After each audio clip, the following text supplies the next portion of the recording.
then you see the curve go down. And that's exactly what certain countries like China and South Korea have seen. Italy is not there yet. Italy got hit really badly, almost certainly, and I think this gets to your question about us here in the United States, is Italy got hit very badly because they had a large number of importations from China by Chinese tourists.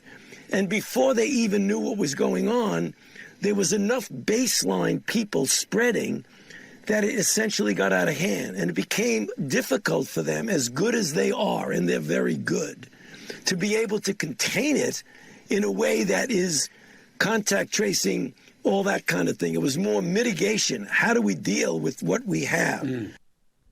There you have perhaps the preeminent expert of the moment, Dr. Fauci, Regis grad, like yours truly, Dr. Fauci. You know, Regis Philbin actually did not go to Regis High School. He was named for it, though, because his father went there. So there's that. But back to what Dr. Fauci is saying.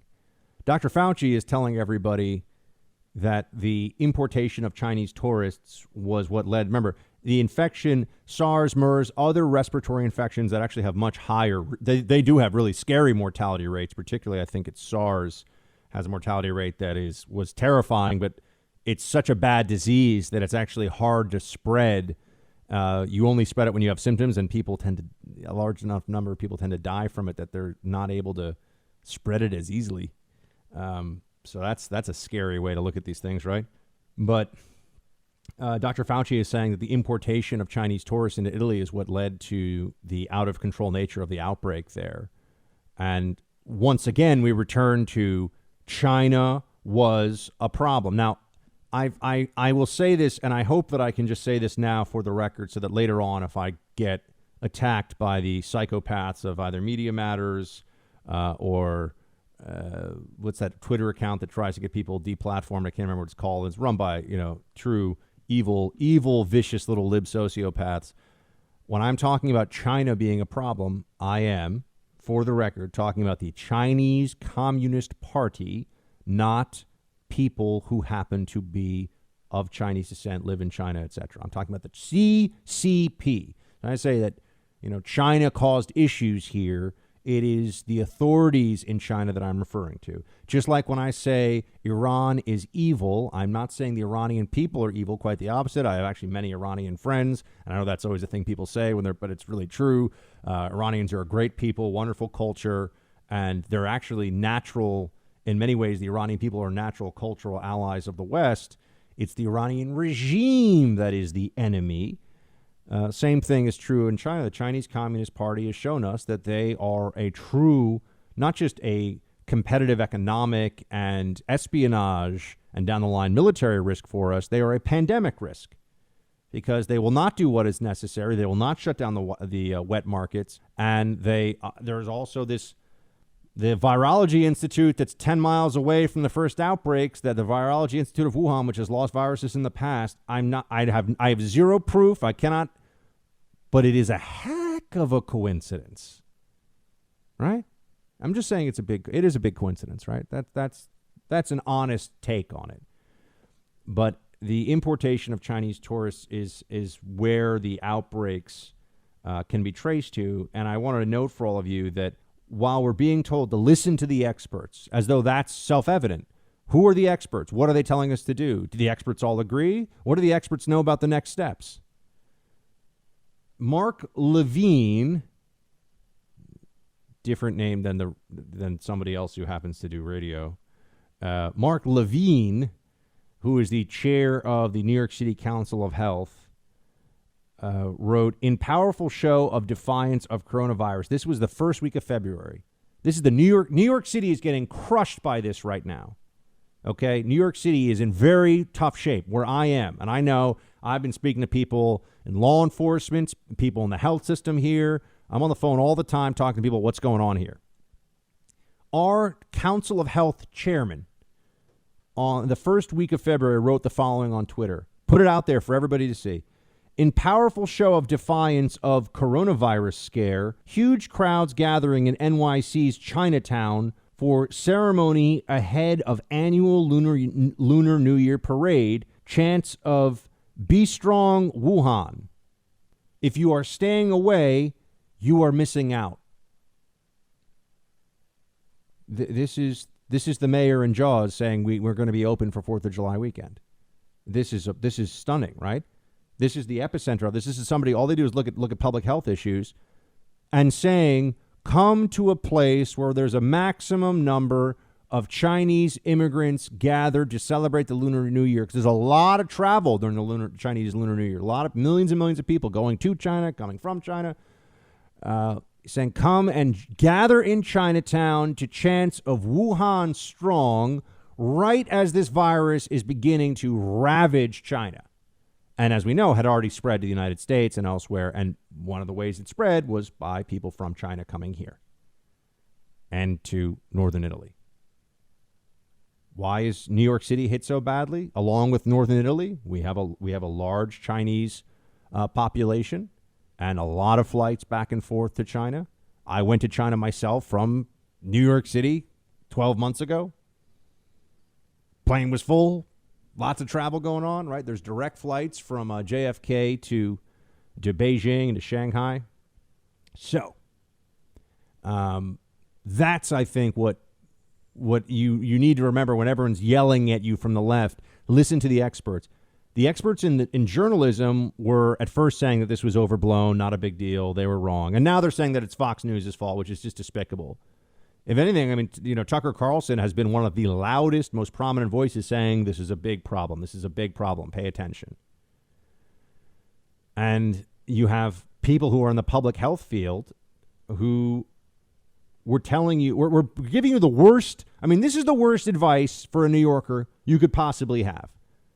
Go gather in a huge crowd with lots and lots of not just people who are perhaps Chinese American, but Chinese immigrants here to celebrate the Lunar New Year from Wuhan province or from Wuhan city. The worst advice you could possibly, this guy's an expert. He exists. His job exists to prevent people in New York from going through what we're going through right now. And he told you to do a month ago the worst possible thing. So what am I? I like to use the powers of deduction, powers of reasoning that I have. Am I to just now, anytime an expert says anything, say, sir, yes, sir, you're an expert, sir. I always think it's so funny that the libs think it's a way to own conservatives on Twitter. So you're not an expert. Yeah, I'm living through this. I have skin in the game. I have opinions based on what's happening to me and the world around me. I'm listening to experts, but experts in this context are in an advisory role because all they're trying to tell you is information about a disease, and they also lack a lot of information about this disease.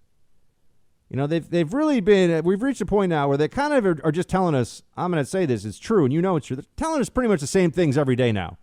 Social distancing, which I think we should just call distancing. Wash your hands, cover your mouth, wear masks. We need more gear. We need more equipment. Do they know what the mortality rate of the disease is? No. Do they know how to treat it other than to use a ventilator for you if your lungs start to fail? No. Do they know what the actual R number is? There's like R, and then this is how they measure how many people one person infected will spread it to within a period of time. No. Are there conflicting numbers about all these things? Yes. Do they know how long this will last? I mean, do they know how much the warm weather will affect this? Ask an expert why warm weather affects the flu so much. They have ideas. They don't know. They have some things to tell. They'll say that there's, less. And people will say things that sound so obvious. Oh, obviously it's because people are outside more. Really? How much time have you spent in, I don't know, Dallas, as I have, in the dead of summer when people are stacked, because we still have jobs Monday through Friday, stacked in closed, air-conditioned buildings. Oh, people are outside more. That's why there's no virus. Well, that's maybe an effect, but not with the drop-off in flu of the summer is massive. You can still get it, but it's pretty rare, comparatively speaking. Right? So I'm just trying to say that this worship of experts it really comes from both a need on the left to be condescending to people that they disagree with, which is part of the leftist political culture, just the culture in general on the left is to be condescending to people who disagree with you. It's not that they see things a little differently or they have other values that compete against the values that a leftist is asserting. It's that they're dumb. This is what they think about Trump supporters, obviously, myself included, even though I sit there and I have so many leftists that argue with me, and I think, in what way could you ever possibly think that you are somehow in a position to think that you're a lot smarter than me? Lib? I do wonder that some, because there's a lot of them out there, and they're not very bright at all, but they have followings and blue checks. But there's also, I think, a deep intellectual insecurity that comes from people who are not used to thinking for themselves. And you see this from college campus all the way through into adult life, that you have libs who are used to having, they parrot the ideas of people they think are smart, and then their expectation is like, a hamster getting the little pellet that people are going to say, you're so smart and brave, right? Smart and brave for being a lib. And the moment someone challenges that, they revolt against it because they like that feeling of, I just get to believe these things and I'm a smart, good person. I mean, as a conservative, I'm actually quite comfortable with skepticism about really everything. I ask questions about all of my beliefs constantly. And I have been willing to admit that there are some things that I change my mind on frequently. I go back and forth on the death penalty, for example. And I'm not somebody that, so you never hear me lecturing, if you don't believe in the death penalty, there are other things that I know are moral certainties, and that comes from a lot of reasoning and time thinking about it as well. But on listening to experts, I just think this has become the same way that there was a march for science, which was really a march for climate change and abortion, right? But they call it a march for science, full of people that know nothing about science, that don't read books, that aren't intellectual, that don't have anything to add to a conversation about any of these things. They adopt these poses because of what it makes their followers, their supporters feel. And that's why I believe the experts. Well, there were a lot of experts who were wrong here. Were these experts? Were there any of these experts who in January, when this virus, we first saw the Wuhan shutdown, I think end of January, were experts then telling us we need to shut down America now, right now? Now, you could say, Buck, they didn't have the information, they didn't have the data to support that kind of a decision. I'd say, sure, okay. But you're also then admitting that the experts are just doing the best they can with what they've got, and they don't know everything, and they miss really important things. Never mind the imbeciles in the New York City, health department that were telling people, yeah, go hug somebody from Wuhan province, Wuhan, hashtag Wuhan strong. Everything's cool. Don't worry about it. And now I walk around here and no one's on the streets. Businesses are shutting down. People are terrified. Morgues are overrun. Hospital wards are overrun. Do you think anybody in the New York City Health Department is going to be held accountable? The experts that are paid a salary by my outrageous taxes here, do you think that they're going to be held responsible for that? No. So, consensus is not science, as you know. And don't allow yourself to get swept up in this tyranny of experts mindset that so many people, they take this false sense of security from it. There are experts who disagree about any number of things. So what does that mean? One's an expert and one's not? Listen to the experts is like having somebody who walks around just yelling, solve the problem, solve the problem. Okay, how? Solve the problem. This is, listen to the experts. Okay, well, experts disagree. So now what I'm supposed to do? Use my critical thinking faculties and approach problems as honestly and clearly as I can, and try to bring some character and decency and integrity to the process too. Well, I think that's what we are doing here, my friends. And we're not going to stop just because libs have an intellectual insecurity and Orange Man bad, which overrides all their other thoughts too.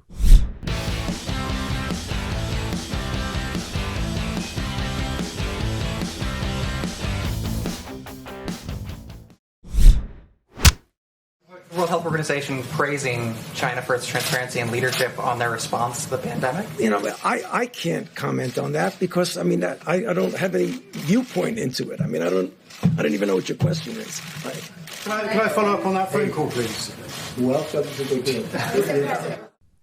Yeah, you can kind of catch that at the end. A reporter asked a stupid question of Fauci. The World Health Organization is praising China's response. because the World Health Organization is kind of like the UN of health, which means there's a lot of nonsense politics.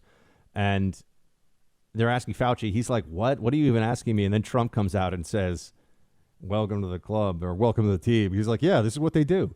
They ask dumbass questions from dumbass journalists who think that they're better than other people, who think that they're better than Trump and all of the other people that are around him. And then they pretend that they're doing some great service for us.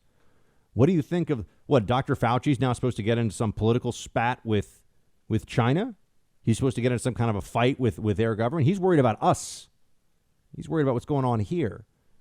And it's amazing to watch our own media really take the side of Chinese propaganda against this country, especially given what we're going through right now. There is no revulsion whatsoever that is detectable from the mainstream media about China lying about this and then trying to blame us for it. We would not be in this position. I would not be stuck here in a small apartment in New York City that I basically can't leave except to take the dog outside if it weren't for the actions of officials in China deciding that their grip on power and saving face was more important than saving not just lives of the Chinese citizens, lives of people around the world. That is a fact. Journalists are not upset about this. Just like they weren't upset when Trump pointed out that China was ripping us off. He was right. The Chinese manufacturing of American goods for strategic, when it comes to strategic items was a problem. He was correct. I mean, you look at a lot of these issues and you say, are journalists? Here's really the question that you have to pose.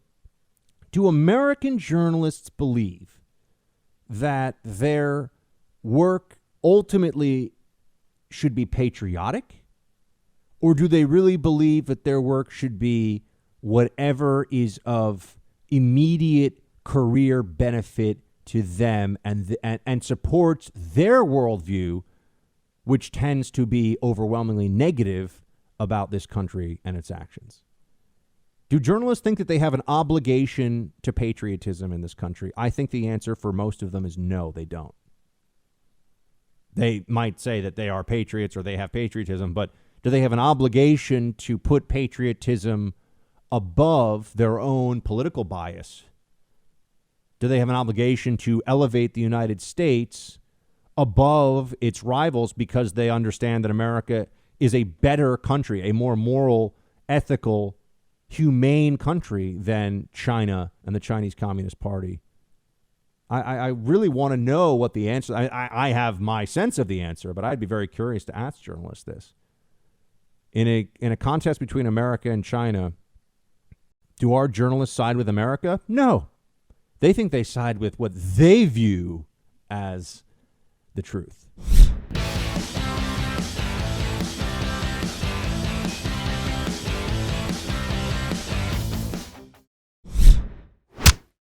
Roll call time. Everybody. This is where we get to hear from all of you. Bruce and Mark, how are you doing? How are you doing in quarantine, by the way? You all right? You got enough mac and cheese? I have plenty of mac and cheese. That's the only thing I could get. That's good, though. Yeah. Mac and cheese is always a treat. It is. I've had a very tough time getting gluten-free mac and cheese recently. There are some very good brands, actually, that are pretty widespread for gluten-free mac and cheese. It's not that hard. Just rice pasta instead of normal pasta. And then the rest of it's all the same. But there's been a run on it. So I think my gluten-free brothers and sisters have, like me, decided that you want to really have a good store of mac and cheese going on. And I've been adding some bacon because I had some frozen bacon. I've done that, too. Yeah, it's really good. Oh, yeah. I'm going to tell you, you know what else is a nice little trick? And you might call this a buck fat kid maneuver, but that's fine. You take a little bit of ham, and you don't want to just throw it in there. You want to grill up that ham a little bit. It's very similar to what you're doing with bacon, but you grill up, especially if it's like a honey maple ham, and then you cook the mac and cheese as you normally would, and then throw your griddled honey maple ham in with that mac and cheese. It is magnifico. It does sound good. Yeah, I'm just it's like a little pancetta, even. Ooh, I love the pen. Look at you getting with the fancy Italian meats. Well, I'm going grocery shopping later. I'm finally going to venture out, so I'm thinking of stuff. Are you wearing a face mask? No, I don't have one. Yeah, and I don't want to buy them. The healthcare workers need them a lot more than I do. There we go. Producer Mark doing his part for America. Yeah, I don't have one either. I've got gloves, but yeah, come on. I'm just going to wash. I wash my hands now like I'm in some kind of a competition for who can be the most thorough. One important point, just for the folks out there, and I'm actually being serious about this, keep your nails short. One thing that people don't tend to realize is, and I've read about this. This is from the experts. It's not just my belief. Oh, also, it's not a good time to have like press-on nails or any of that kind of stuff. It is very easy for bacteria and viruses to get under your nails, and it's really hard to, if your nails are kind of long, it's really hard to scrub that stuff. How many times do you take soap and go under your nails? That's right. Makes sense. Almost never. Yeah, keep your nails short, even if you can't see. This is not about dirt. Usually people say, "Oh, I'll like use a nail clipper to get the dirt out." No. This is about viruses. You got to get clean under there. Keep your nails short. Keep your fingertips clean.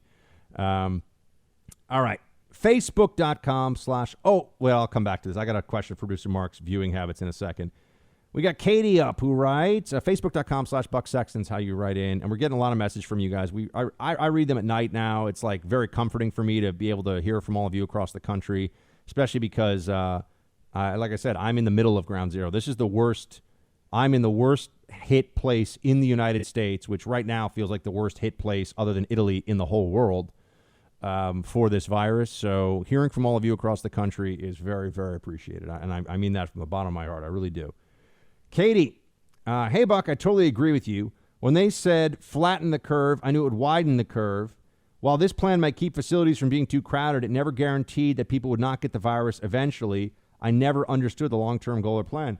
This is what I keep saying. We're going to have to accept a future in which there's going to be some elevated risk of contracting the virus, or else we just have society shut down for months and months and months on end. It's not going away. So flatten the curve inherently means that you have to accept that people are going to go back to work, and there will be an elevated risk from doing so. Okay, that's all I'm saying. That's all I've been saying all along, and I'm right. But the psycho libs are out in full force, and they yell at people like me. Let's see. Well, hold on a second. Do we have some of this? Looks like it's from. Okay, here we go. Matthew, hey Buck, I work at a Walmart distribution center. I just want you to know we're going to keep your groceries coming and not let America down. Our management has started to point out the shift perspective and how people view our job and how we should. I never thought I'd be in a position of importance, and I'm so honored to keep America's food coming. Shields high. That's awesome, Matthew. Thank you for understanding that we really mean it. I mean, you are keeping, by working at a Walmart distribution center right now, you are keeping this country from panicking. Okay? You could decide that you want to stay home and eat mac and cheese too. You could decide that you want to be subjected to this virus too. You, Walmart distribution center workers, people that are, I've been talking about all week, delivering food, delivering groceries, UPS, postal service, truck drivers, longshoremen, anybody engaged in that essential commerce right now. And and if you're part of this chain, I saw recently people talking more and more about sanitation workers. They got a tough enough job in general, and we need to get our sanitation workers more PPE too. We got to make sure that they're protected as they're doing this job. They're coming into contact with all this. They're touching. Remember, touching stuff is how you get this, really. Yep, someone can cough on you, but if you're, rummaging through things, we got to make sure they have I know they have gloves, but they're usually not medical grade kind of gloves.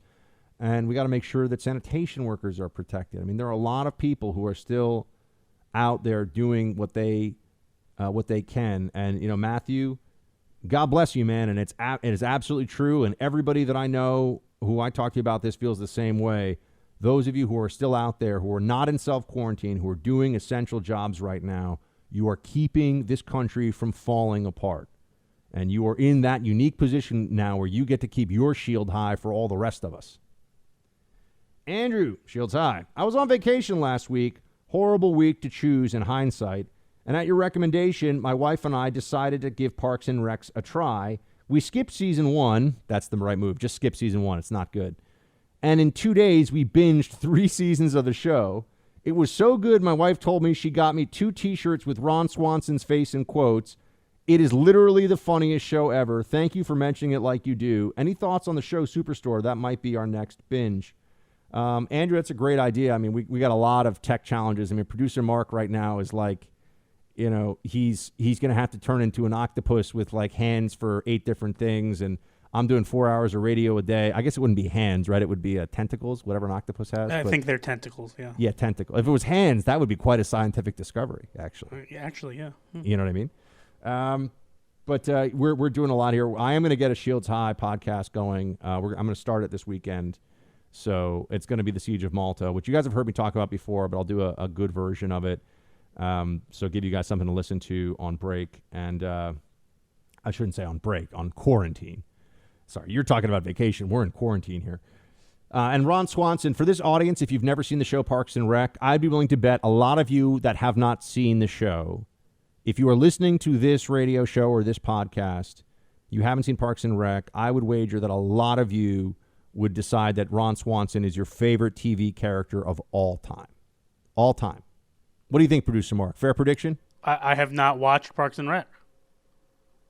But I will say... I'm actually in shock right now. I know. You like The Office, right? I do love The Office. Well, then you got, dude, you and Mrs. Mark on Netflix, Parks and Rec, skip to season 2. She will like it as well. It's very like snackable. It's 30-minute episodes, so watch an episode or two. It's like it's amazing. The Office is actually better, but it's really close. I think. Can't even get Ariel to watch The Office. What is going on here? I know. Do we need to have her sit in with you? We need to have a conversation, all of us, with Team Buck, Ariel, Mark. She needs to watch The Office. This is crazy. No. I will say, though, that Superstore, the other show Andrew asked about, fantastic. It's like The Office in a Walmart. Oh, it's I great. never even heard of that. I thought he meant a Team Buck Superstore. No. It is a TV show on NBC. It's on Hulu, I believe, as well. Maybe even Netflix, but it is fantastic. Hilarious. Really? Yeah. Love it. So the next show that I'm going to start, I just finished season 5 of Peaky Blinders, which I thought started out kind of weird, but really hit its stride. Peaky Blinders is one of my 10 favorite shows of all time. Peaky Blinders is amazing. Great binge-watching show. Look, sometimes you're not going to catch the dialogue, but it's a bunch of ticked-off British gangster dudes. You're like, I'm going to stop it, blah, blah, blah, blah, blah, blah. You kind of just British guys. The language comes from there, but there's a lot of variations in it in England. You don't have to necessarily catch every word they say to know what's going on. They're probably, plotting to stab somebody, so you'll pick it up from context. It's a great show, though. I finished season 5. There's none left of that. We got Ozark. When's Ozark? Friday? Yeah, that's Friday. We got Ozark coming out Friday, and also I have season 5 of The Last Kingdom, which I love. If you're into Vikings and sword fighting, my brothers, who are amazing guys, they make fun of me and say that I like any show that has mead, wenches, and sword fighting or something like that, and dudes with beards going, "Arr!" It's true. That's a real thing. I do like those shows. Game of Thrones, by the way, according to streaming numbers, is the single most streamed show, I think, around the world right now. Really? I think I saw that. Everyone which doesn't likes surprise blood and me. gore during their quarantines? Yeah, but if you're looking for something that's complete escapism and that there's a lot of Game of Thrones episodes. So that'll keep you busy for a long time. Ryan writes, Buck, thank you so much for what you do. You're one of the few sources I trust these days. I recommend you constantly. Currently on deployment 13. Wow. Couldn't do this without Team Buck. You guys get me through. Keep your head high, brother. We'll get through this. Ryan, thank you. 13 deployments. My word, that is incredible. Sir, your dedication to country and your courage and honor are an inspiration to every person hearing this. My gosh. Thank you, sir, for what you do. And hey, man, as long as you're willing to listen, I'm honored to have you listening. So we'll keep it going. Kelly, Buck, my husband and I listen to you so regularly, we're practically a member of the family, or you're practically a member of the family. We often say to each other, did you hear Buck say so-and-so today? I heard an idea on the radio today that was terrific, and I thought I wanted to get your take on it. The suggestion is that all banks nationwide could postpone mortgage and car payments for 1 month and just add the payment to the end of the contract. We taxpayers have bailed out the banks before. Maybe it's time they help the consumer. Kelly, that is a great idea, and I do believe it is happening in some places. I think California got an agreement from hundreds of the main financial institutions to delay mortgage payments for, I think it's 90 days. And Bank of America, on a month-to-month basis, you can request a delay. So and there's no end, so they might delay you for 6 months.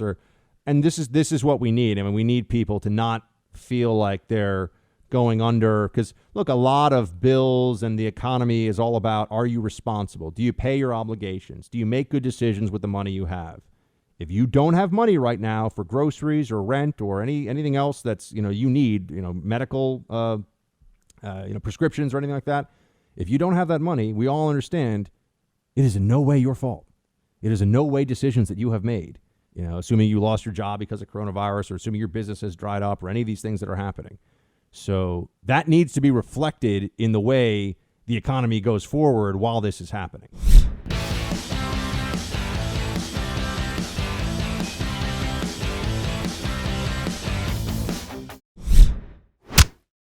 All right, roll call continuing here. Todd writes in, "Hey, Buck, just stumbled onto your show on Pluto TV. Needed some free TV. I'm out of a job since January 1st, so I canceled my YouTube. $50 a month, but I found you. I used to watch you in the Blaze years ago. I'm hooked from today's show. First time I watched. Very good, unique points." Todd, welcome back to Team Buck, man. Great to have you. Honored.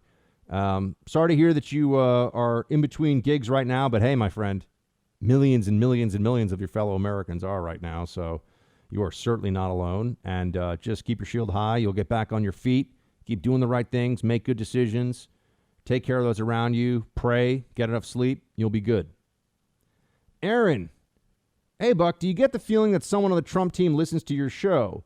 No sooner did you do a podcast expressing that wartime Trump should open up businesses even with a higher casualty rate, does Trump actually state he wants everything to open up by Easter? Keep up the good work, and for the love of God, stay healthy."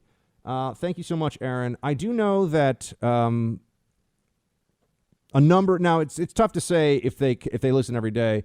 I know that there are people in the White House who are aware of this show and listen. Not like Trump, obviously, but there are other people who work at the White House who listen. I know there are people they're members of Congress who listen.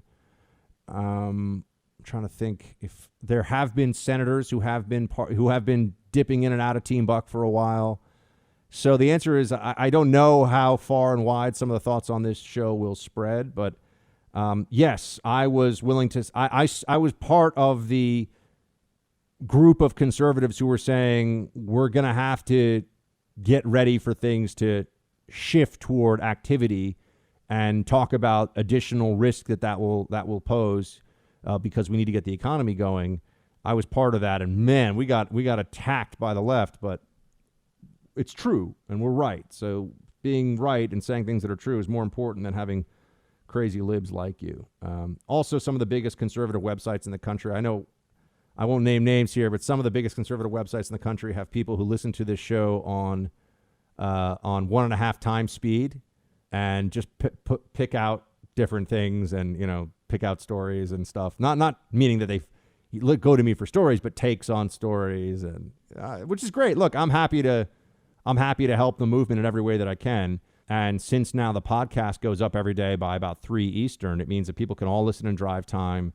And that means that it's a more level playing field for podcasting with some of the other people out there on the right who are doing podcasts. Because before, when we were delaying the podcast, it just was it was late in the day for a lot of people. Well, now you got no excuse, team. You got to listen to the podcast every day. It comes out at 3. John. "I like where POTUS is going, that anyone leaving New York City metro area has to quarantine for 14 days. I'm concerned that Governor Cuomo is going to keep upstate under the same restrictions as NYC despite not having an issue." Well, John, I think your concern is well-founded, because the idea that a lot of these governors and mayors are running with is that if you only lock down the urban areas, the suburban areas, and the rural areas around them will become where people run to. So it is going to be statewide. There's going to be statewide restrictions that go into it that are in effect and continue to be in effect. Maria, Buck and producer Mark literally laughed out loud and spewed high-quality H2O through my kitchen when producer Mark said 65% of your apartment was going to be hair soon. Thanks for keeping things alive and funny. Well, Maria, producer Mark, I'm sure is still getting a chuckle out of giving you such a chuckle. So, I don't know. I'm going to have to cut my own hair in a few weeks, or else the swoop is going to be so out of control. It's going to be like a science fiction creature that consumes everything. But that'll be a conversation for another day. All my friends, give yourself some space today. Relax, deep breath. We're going to get through this. We're going to get through this together. We just think about those days when you get to open up all those aspects of your life that are currently under quarantine. We all get to come together, drink, barbecue, celebrate America. It's going to be good. We got to get there first, though. Until then, shields high.